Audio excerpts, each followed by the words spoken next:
नमस्कार, स्वागत है आप सभी का भेल पावर न्यूज में। मैं हूं आपके साथ अंशित यादव। आइए करते हैं तमाम बड़ी खबरों की ओर। कांग्रेस मीडिया विभाग अध्यक्ष मुकेश नायक ने महिला आरक्षण पर केंद्र सरकार से जवाब मांगा। उन्होंने कहा कि भारत उन चुनिंदा देश में रहा जहां महिलाओं को मतदान का अधिकार आजादी के पहले दिन प्राप्त हो गया। अमेरिका जैसे देश में महिलाओं को इस अधिकार के लिए लंबा इंतजार करना पड़ा। पंचायत और नगर पालिकाओं में महिलाओं के लिए 33% आरक्षण का ऐतिहासिक निर्णय भी कांग्रेस सरकार ने लागू किया था। मुकेश नायक ने कहा कि 2023 में पारित संविधान संशोधन में स्पष्ट प्रावधान था कि महिला आरक्षण को लागू करने से पूर्व जनगणना और उसके बाद परिसीमन की प्रक्रिया पूरी की जाएगी।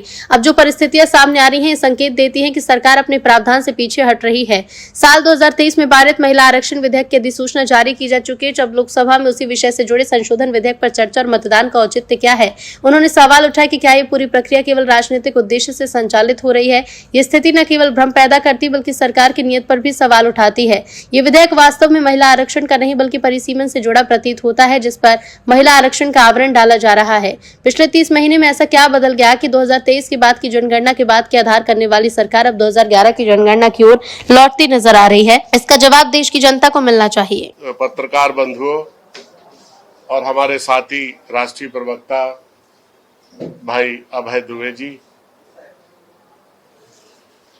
आप सब लोगों को ये जानकर हैरानी होगी कि 2023 में भारत की लोकसभा और राज्यसभा में पारित महिला आरक्षण बिल, जिसको 2 आपत्तियों के साथ भारतीय जनता पार्टी की सरकार ने रोक दिया था और ये कहा था कि नया परिसीमन हो जाने के बाद और नई जनगणना हो जाने के बाद इस बिल का नोटिफिकेशन हम जारी कर देंगे।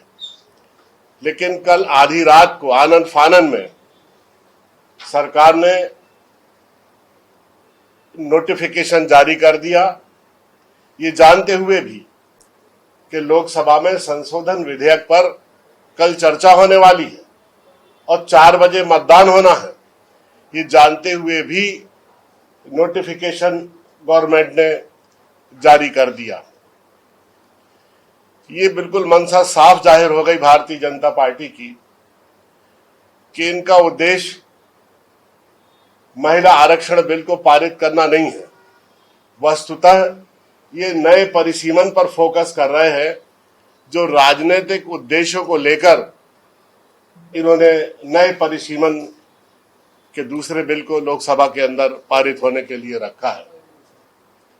मुझे एक बात समझ में नहीं आती है कि 2011 के जनगणना को अगर हम आधार मानकर नया परिसीमन लागू करते हैं तो 2011 के बाद जो बहुत बड़ी संख्या में मतदाता सूची में परिवर्तन हुए हैं, मतदाताओं में बढ़ोतरी हुई है, तो उसको आधार माने बगैर अगर परिसीमन होगा तो परिसीमन कैसे जायज हो सकता है, आप स्वयं कल्पना करें। मध्य प्रदेश कांग्रेस कमेटी के इस सभागार में आप लोगों का स्वागत है।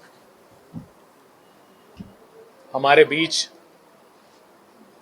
मध्य प्रदेश सरकार के पूर्व मंत्री और इस देश के मूर्धन्य कांग्रेस नेता मुकेश नायक जी हैं, जिन्होंने विस्तार से इस विषय पर प्रकाश डाला।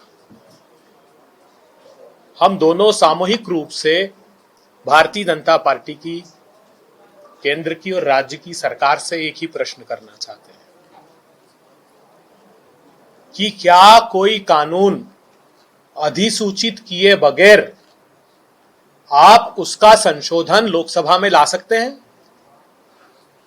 2023 में नारी वंदन अधिनियम, प्रधानमंत्री जी ने मुखरता से कहा कि 33% हम रिजर्वेशन दे रहे हैं और सारे राजनीतिक दलों ने समर्थन किया, जिसमें उन्होंने साथ में ये शर्त जोड़ी थी कि हम पहले सेंसस कराएंगे, उस सेंसस की बुनियाद पर डिलिमिटेशन होगा और उस डिलिमिटेशन के आधार पर फिर रिजर्वेशन 33% महिलाओं को देंगे।